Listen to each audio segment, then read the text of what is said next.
Grabe ang kupang kamel nagpabiling likod o karon ato nang ipilagabat sa baysan na kamel ato nang ipilailaw lain.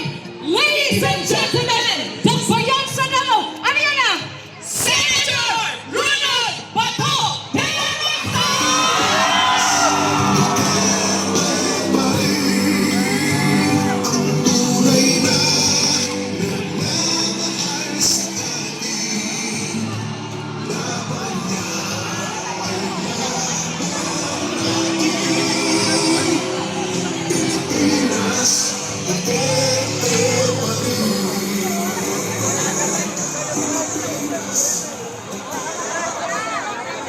Tama na.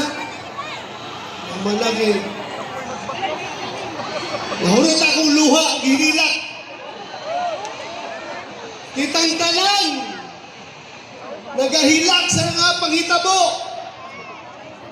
Busa unta, maminaw silang tanan sa atong kasubo.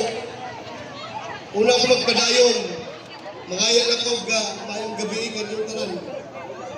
Mayong gabi eh! Kaya balo ko dili maayo inyong gabi eh.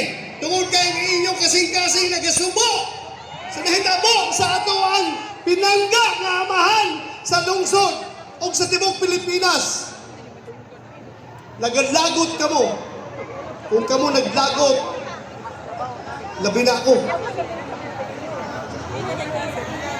Pero una ko magpadayon, selfie sa tabi.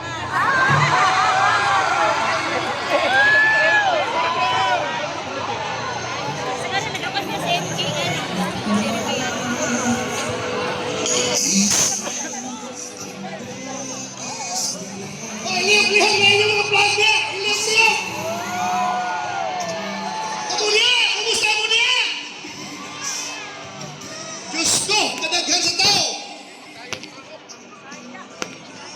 Sarado ko pipo. Tapos,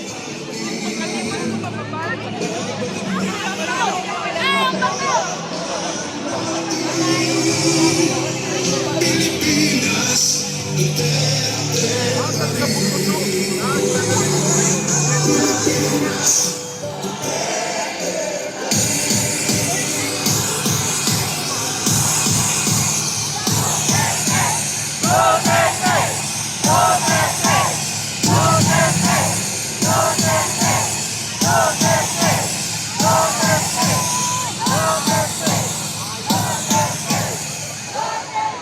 Unda, ang mga tao sa Malacanang o mga tao sa ICC karon, naminaw ka na to.